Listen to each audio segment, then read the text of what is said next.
तड़प तड़प करके पानी की बूंद नहीं मिलेगी, तड़प तड़प करके जब तक है तो एक दूसरे को तड़प तड़प करके इसी अग्नि को वायु सूख लेती और वायु को न यहाँ मंदिर, न मस्जिद, न ये पृथ्वी, न वायु, न कोई गीता, न रामायण, न उसी आकाश। जब इसने वायु को खींच लिया तो आकाश में सब, और आकाश और इस सब को माया करते हुए तो स्वर्ग और वैकुंठ जितने भी 14 भवन, 14 लोक और 14 तवक ये सब ब्रह्मा महादेव जितने भी देवी देवता, ये 9 करोड़ दुर्गा, 10 करोड़ शंभु और 33 करोड़, ये सब के सब पूरे के पूरे सिमट जाते हैं महाराज। और उसे आद्या शक्ति को निरंजन भगवान ने सुनी, और निरंजन भगवान को और इनको सब ऊपर माया बैठी वो सबको समेटती है। जितने भी वहां के लोग सूक्ष्म हैं वो सबको समेट, फिर इनको सबको समेटते ही ब्रह्म। ये सब समझते थे जितने आने को लोग उठ के बाद सरकार सबको समझते थे, कुछ नहीं। जितने जो जहां निरंजन भगवान ने उसी की आवाज पर तो ये सब रचना टिकी हुई है, तो धीरे से बंद कर दिया, क्षणों में कुछ नहीं। जब सूरज को जब खींचता है तो जरा सा ऐसे खींचा बस शरीर निजी हो, उसी सूरज के ही उस शक्ति और उसके ही प्रकाश से टिका हुआ, और जरा सा खींच के अलग किया बस ऐसे ही वो बंद करता है जब आवाज को। तो यहाँ किस पर टिकेंगे, कोई चीज टिकने वाली है ही नहीं। हर पलक के मारते ऐसे ऊपर का वो फिर मतलब है कि माया वो प्रकृति बंद करेगी, आद्या महाशक्ति निरंजन बंद कर लेंगे, माया बंद करेगी, फिर वो ब्रह्म बंद करेंगे आवाज, ऐसे बंद कर लेते हुए अकेले। ये सारी रचना शब्द नाम पर, आवाज पर बाजू पूरा का पूरा ये सब उसी पर, और उसी आवाज पर हम उतरे और दोनों आंखों के पीछे बैठा दिया तो आवाज तो छन के आ रही है। अगर बिल्कुल ही आवाज बंद हो जाए तो एक सेकेंड, एक क्षण में एक शरीर के अंदर जीवात्मा नहीं रह सकती है, तो आवाज का ठंडक का सहारा। और जब आंख कान खुल जाते हैं तो प्रकट हो जाती है, उसी को कहते हैं नाम जी जब जागे जोगी। उसे नाम को जगाकर जब जीवात्माएं उससे संबंध कर लेती है, जुड़ जाती है, पकड़ लेती है, योग पथ प्राप्त निकल जाती है। तो आपको तो ये बात कुछ है, इसलिए आप लोग ये हमारी सनातन अनाथ काल की ये आत्मिक विद्या दौलत संपत्ति है और भारत में हमेशा यहाँ रहती है। इसके पूरे जानने वाले महापुरुष पूरे हमेशा एक जाएगा दूसरा तैयार, दूसरा जाएगा वो बहुत फिर तैयार, तीसरा जगह है।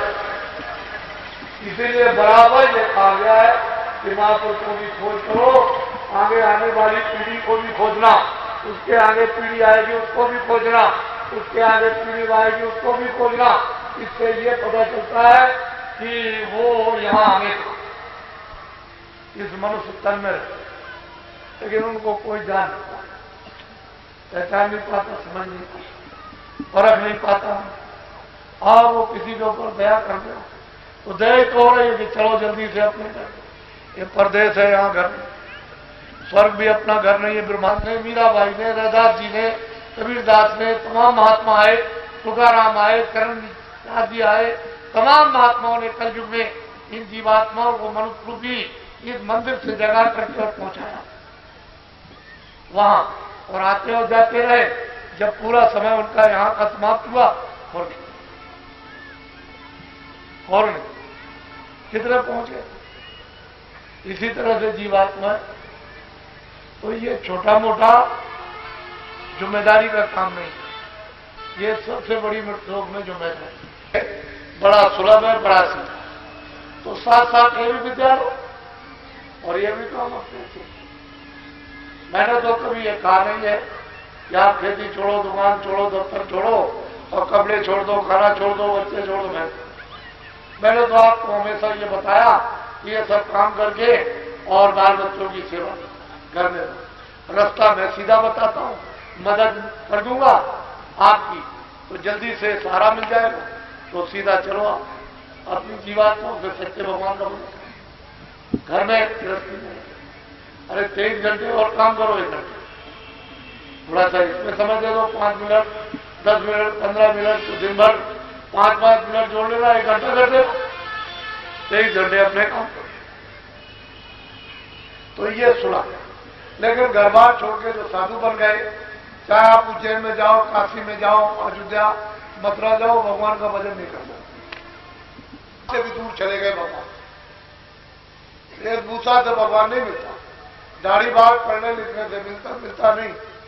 वो तो जब जीवात्मा जगेगी तभी काम। तो तो उससे बहुत दूर हो गए।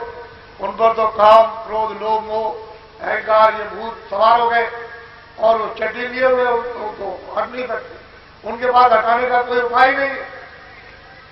तो मतलब है कि चट्टी लिए हुए, बुद्धि भ्रष्ट किए हुए।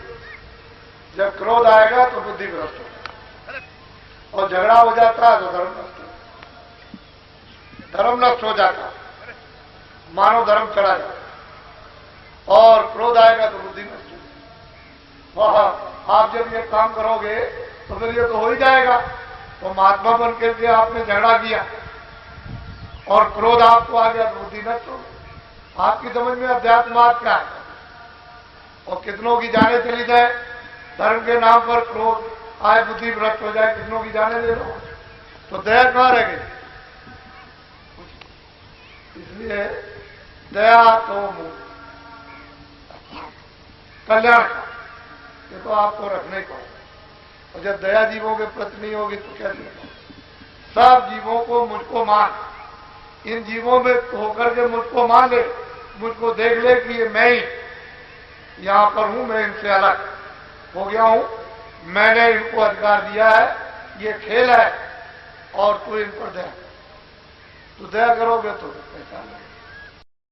बात कोई भी आदमी ये समझना नहीं कि मैं नहीं रहूंगा तो काम नहीं होगा।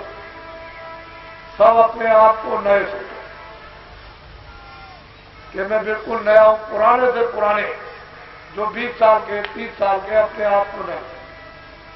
जब तक ही आपको आदेश न मिल जाए कि आप किसी का काम करो, तब तक ये काम करना नहीं ये सब हो जाए तुम्हारे ऊपर आएगा और बड़े से बड़े नरक में सजा मिलेगी। ये काम करना नहीं, क्योंकि तुम इस बोझे को उठा नहीं सकते हो जो जीवों का बोझा, ये कुकर्म का बोझा उठा नहीं सकते हो। और तुम अपने मन मस्ती में अगर कुछ काम करने लगे तो ये बोझा तुम्हारा, ये बहुत हो जाएगा और फिर जुग जुग नहीं उठेगा। तो अपने आप को नया, बिल्कुल मैं नया हूं, कुछ नहीं जानता हूं, तब आप अपनी चीज को बचा सकते हो। जो चिंगारी है, जो थोड़ी बहुत आपको मिलती है, उसकी हिफाजत कर सकते हो जरा देर में, खरो उसका धन और खजाना हिफाजत से बिल्कुल बचा करके रखो। कोई हाव भाव से ये न जान सके कि आपके पास में एक पैसा भी है, तब ये बचेगा। और जरा सा भी आपने इसका कुछ आपने कुछ तो लुट गए, आपके पास कुछ रहेगा नहीं। इसलिए संभल के हिफाजत। जब आपको नहीं कहा कि वही सिद्ध है ज्ञान, तो आप क्यों उसमें फंसते? बहुत लोग टाट करके प्रचार करेंगे, जो तो हम सबको सुनाते हैं, सबको बताते हैं, तो ऐसा काम मत करना, नहीं बड़ी सजा मिलेगी। पीछे चिल्लाओगे, ये नकल का काम मत करना, नकली काम करोगे बहुत सजा मिल जाएगी। आप अपने बचने का काम करो, जिस काम के लिए है वो काम करो अपना, ताकि आपका छुटकारा हो जाए और आप खुद अपना नहीं कर सके, दूसरों की तरफ जुड़ गए तो आपके पास क्या कुछ। तो बहुत से लोग ऐसे अज्ञानी, और मतलब यह है कि क्रोध में बुद्धि नष्ट करके ऐसी नकल करते हैं तो नुकसान हो।